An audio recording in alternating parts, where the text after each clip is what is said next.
But I love what you said about the politics. I know we agreed not to get into politics too much, but well, that's a good segue. Let's talk a little bit about them, I guess. I think at a certain level, every book is political, at a certain level. We could argue about that, I guess. But I know with Angel Thieves, I was so shaken when 2016 rolled around. I had a really low spell where I thought, it made me kind of I think a lot of people did this, to sort of reevaluate the purpose of our work, and ask the questions of, how does this add to the conversation of who we are as citizens, as as just human beings, really. And so, I had this moment where I really questioned, is anything I'm doing, does it have meaning? Is it going to make any kind of difference in the world? Especially in light of the darkness that I feel like we're in the midst of.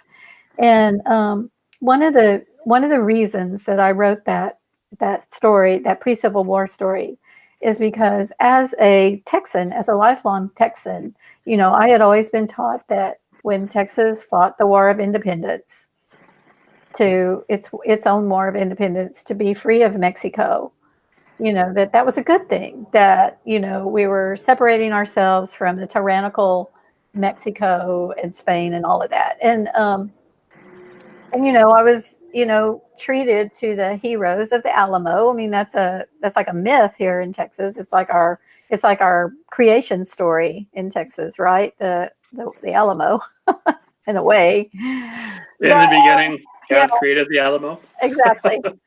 And so what I soon discovered, and it really all stemmed from learning about this woman in Houston who had been set free upon her master's death, and just from researching her, what I learned, and I think this is common knowledge now, but it certainly wasn't when I was growing up, is that Mexico had made in 1829, they had made slavery illegal in Mexico.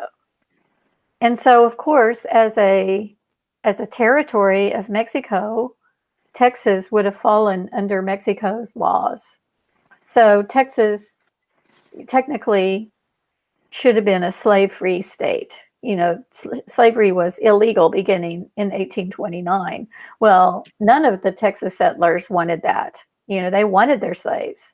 They were trying to get people to come in, from the southern U.S., and they wanted to bring slaves. All of the heroes of the Alamo, Crockett, Bowie, Lamar, all of them were slaveholders. And so in a way, that war that Texas fought against Mexico was sort of like a precursor to the larger Civil War that our country embarked upon. And there were a lot of people that were really, really watching Texas to see how that was all going to fall out. And in that case, Texas, the slaveholders won that altercation. And so kind of puts a dark bend on Remember the Alamo and all that celebrating that happens. They weren't heroes. Yeah, they weren't really heroes. They were fighting to keep their slaves.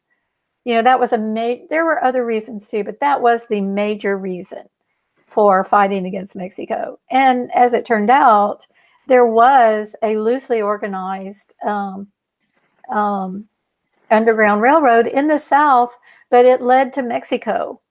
So the huge irony, instead of Canada, it led to Mexico. So the huge irony that I was dealing with while I was writing this story is that, that river has always been a border. It only for a long time, at least in, from the early 1800s, as runaway slaves would cross the river into Mexico. Mexico was what represented freedom.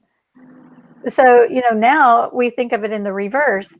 Well, but not back then. I mean, that if a runaway slave could cross into Mexico, they were free.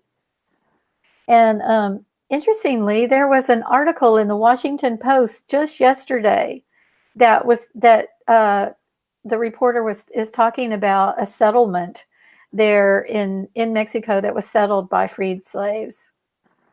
And so interesting, that we're still dealing with the fallout from all of that.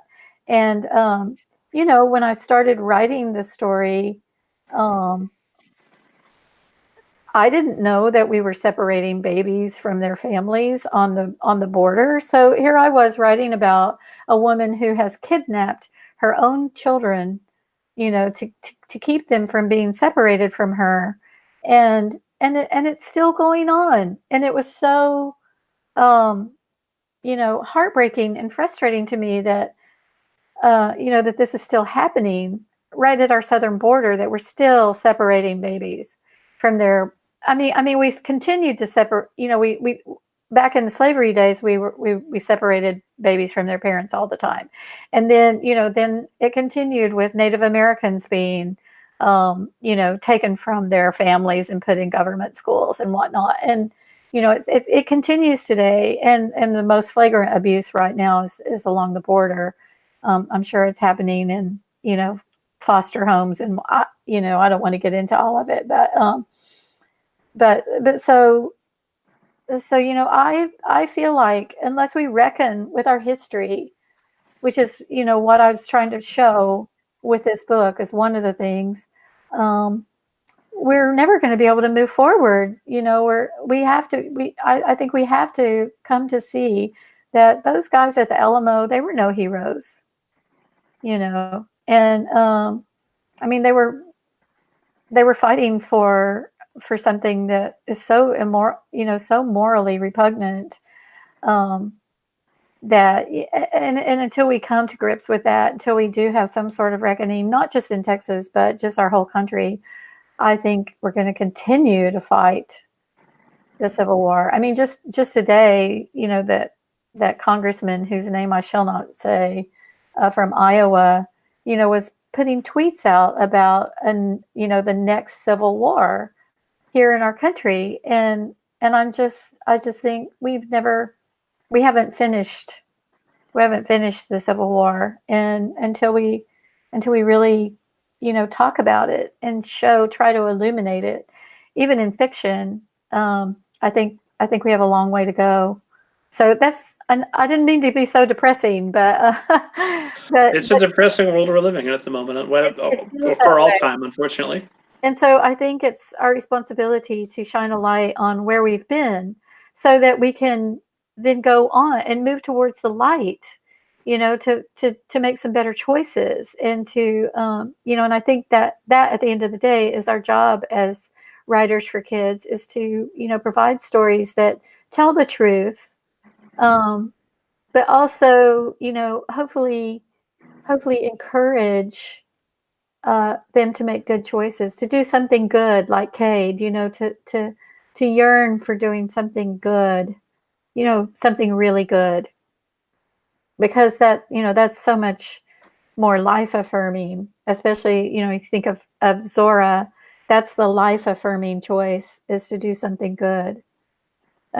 So anyway, You've only got so many years. You need to use them wisely.